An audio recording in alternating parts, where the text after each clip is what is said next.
Assalamualaikum warahmatullahi wabarakatuh. Good morning, good afternoon, and good evening. Hello, my name is Muhammad Iqbal from class 33707 with student number 33220176.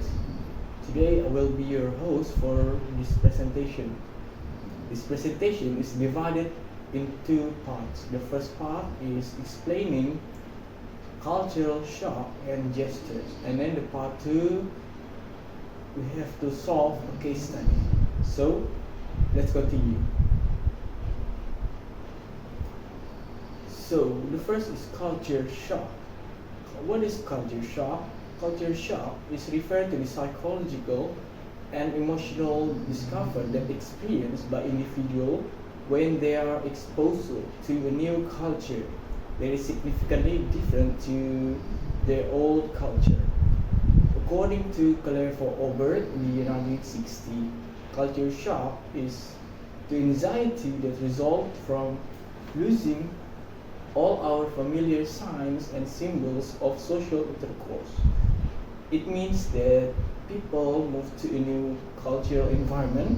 They often feel confused and stressed because of the new social norms, behaviors, and communication patterns they are used are no longer applied in the new environment. So the stage of cultural shock is divided into four sections. Aubert in 1960 explains that cultural shock occurs in four stages. The first is honeymoon stage, and this stage the individuals may feel excited, curious, and fascinated by the new culture. They see the cultural differences as interesting and enjoyable. And then the second is the crisis stage. In this stage are the most critical or the most difficult because the individuals experience frustration, anxiety, confusion, homesickness, and communication problems. The third is the adjustment stage. In this stage, the individuals may start to learn or understand the new culture, and then they learn how to cope with the differences and become more comfortable in the daily interference or interactions. And then the next is adaptation stage. In this stage, the individuals may fully adapt to the new cultures, and then they can function effectively, and then they accept the culture differences without emotional distress. So the example is when Indonesian students studying abroad in the United Kingdom, they first feels excited about the modern education system and international learning environment. However, after some time, the student faces difficulties such as the differences communication style that used by lecturers, the classroom discussion that requires critical thinking, and then the limited social interaction outside academic settings. Why this example fits the concept? Because it represents the cultural shock. The first one is the student lost familiar social and academic norms, and then they experiences emotional discomfort and confusion, but they gradually move through the honeymoon stage, crisis stage, and adjustment stage. This process clearly reflects Aubert's theory of culture shock. And then the second is when a foreign worker in Indonesia, when a foreign employee working in Indonesia, they may experience challenges related to the differences in indirect communication styles, the flexible attitudes towards the time, and then the differences in strong hierarchical and collectivist values. This example fits the concept because the workplace norms differ from the old one, and then the misunderstanding may cause stress and frustration, and then the cultural adaptation takes time and learning. And then we continue to the second discussion is non-verbal communication. Non-verbal communication is the process by conveying the message without using spoken or written words. It includes facial expression, body language, gestures, eye contact, postures, and physical distance. According to Knapp and Hall, the year 2010 explained, non-verbal communication refers to all communicative behaviors other than spoken or written words. The function is non-verbal communication serves several important functions. The first is reinforcing verbal message, replacing spoken words, expressing emotion, and regulating social interaction. The first example is the eye contact in different cultures. In many Western cultures, maintaining eye contacts show confidence and indicates honesty and attention. But in some Asian cultures, maintaining eye contact may be considered impolite and it can be interpreted as disrespectful or aggressive. This example fits because meaning is communicated without words and interpretation depends on the cultural context or cultural differences, and non-verbal cues are cultural specific. The second example is facial expression in classroom interaction. When lecturer gives constructive criticism while smiling and using relaxed body language, even though the method is critical, the student may feel more comfortable, less intimidated, and more open to feedback. This example fits because the facial expression influence emotional meaning, and then the body language soften verbal message, and it supports Knapp and Hall's theory of non-verbal function. So the conclusion is, cultural shock is a natural and gradual process experienced in cultural situation. Understanding its stage helps individuals manage stress and adapt more effectively. Cultural shock and non-verbal communication are essential concepts in cross-cultural communication. They help explain how cultural differences influence emotion, behavior, and interpersonal interaction. We continue to part 2, solving case study. The first case study is stereotypes of Chinese Indonesians. In many communities, there is common stereotype that Chinese people are naturally good at mathematics, business, and are likely to own shops or run commercial activities. However, this stereotype does not allow reflect reality. In this case, Chen Chen, who comes from a Chinese Indonesian Peranakan family, struggles with numbers and does not excel in mathematics. She also has no interest in business and does not plan to own a shop. Despite this, people around her often assume she should be good at counting or managing money simply because of her ethnic background. The question is, what types of stereotypes is presented in this case?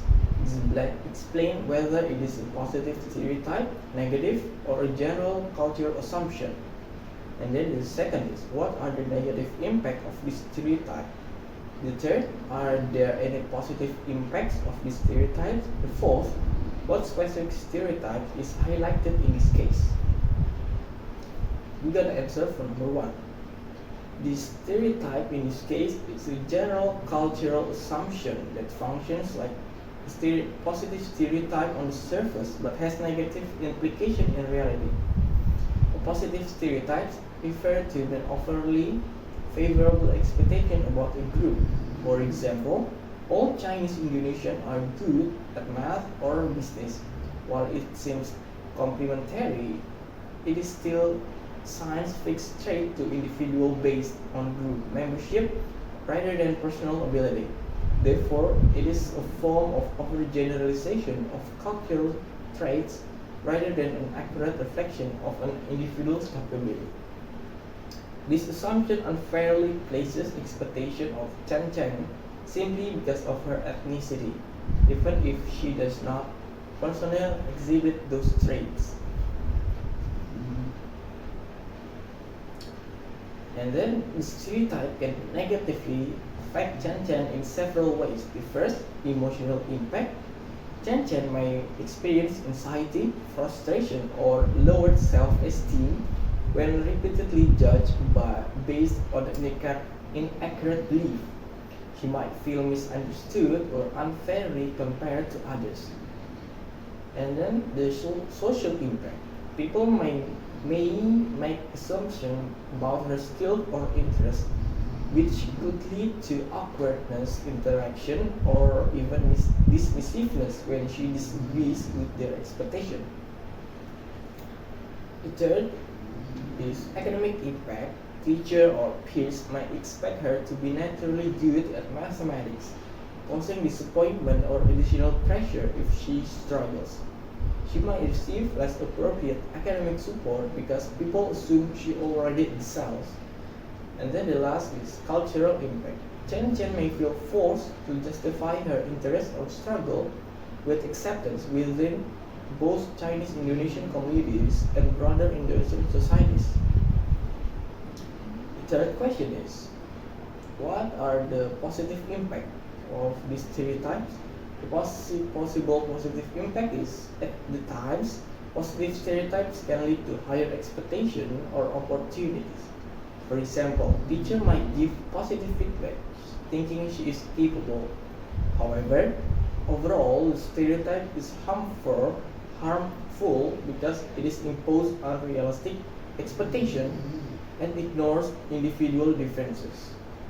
Thus, the stereotype is more harmful than helpful because it creates pressure and creates misunderstanding rather than meaningful support. So, we continue to part B. This is the summary of the cross-cultural agenda by BSE. The summary is about beyond language barriers, communication, and collaboration across cultures. The idea that people from different cultures may receive the same message in different ways, even if they speak the same language. Such aspects as tone of voice, body language, gestures, eye contact, and style of communication encompass crucial role in the dissemination as well as reception of the message. Corresponding to such response, people frequently tend to misinterpret messages without considering the cultural aspect attached to the words. Highlighting the importance of cultural awareness and sensitivity in collaboration, when individuals understand and respect cultural differences, they are more likely to build trust, reduce conflict, and work together effectively. This includes being open-minded, avoiding stereotypes, and adapting communication styles when interacting with people from different cultures. Overall, the material shows that going beyond language barrier means developing intercultural competence. This competence helps individuals communicate respectfully, collaborate successfully, and create positive relationships in an increasingly global and multicultural world. So we continue to the last case study. This case study is about body language misunderstanding. Amran, an Indonesian student, feels confused when an American friend greets him by raising a hand with the finger spread open. In Indonesia, this gesture is commonly understood as a signal to stop. However, in the United States, the same gesture is often used as a casual way to say hello or wave. So the question is, how does this situation show that body language can lead to cultural shock? What cultural factors influence the meaning of body language in this case? What negative effects might this misunderstanding have on Amran's interaction with others? And what problem-solving strategies can help Amran handle the situation? How does the first question answer is this scenario demonstrates how body language can cause cultural shock when non-verbal signals become meaningless in a different cultural setting. Cultural shock, according to Albert in the year 1960, is the reaction of individuals when they lose familiar social symbols, which include gestures and body language. More recently, from Spencer O.T. and Franklin in the year 2012, explained that misunderstanding in nonverbal communication often cause uncertainty and emotional discomfort in intercultural encounters, especially during early adaptation stage. Amran find it confusing since the gesture of uplift hands, which indicates stop in Indonesian culture, indicates friendship in the USA. The mixing and matching of the two different cultural settings cause anxiety and confusion, which are the basic indicators of cultural shock.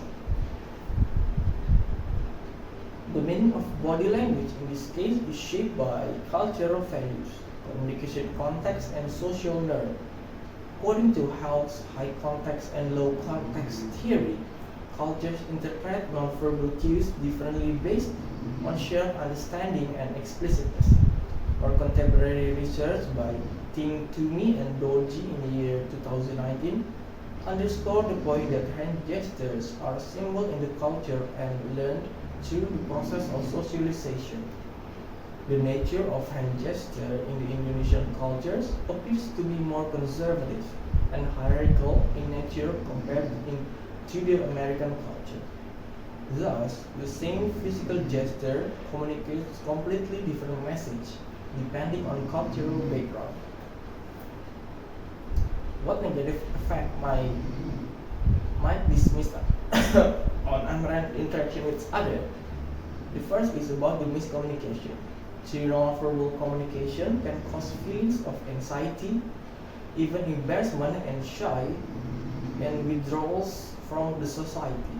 According to anxiety or uncertainty management by Goody Kunz, the theory of communication fails if the projected party cannot cope with uncertainty or anxiety. More recently, by researcher Newlip in year 2021, highlight that repeated nonverbal misinterpretation may reduce self-confidence and lead individuals to avoid social interactions to prevent making mistakes. In Amran's case, fear of misinterpreting gestures may cause him to hesitate, misjudge intention, or even withdrawal from communication. The negative effect also affecting the relationship building. So, but problem solving can help Amran.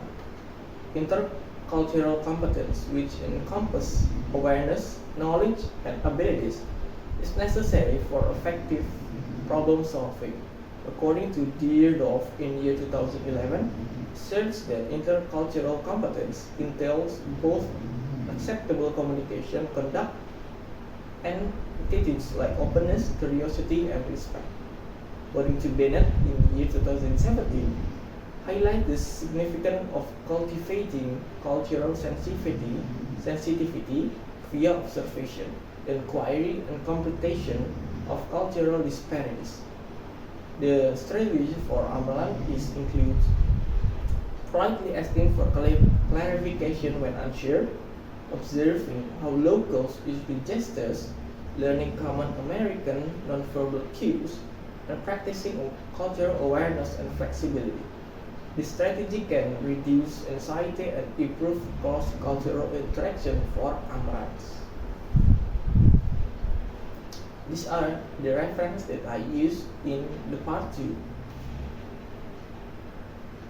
Okay, that's all for my presentation today.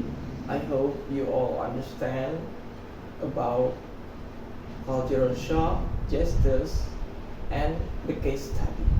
Sorry if there are misword or misspell that I made. Thank you very much.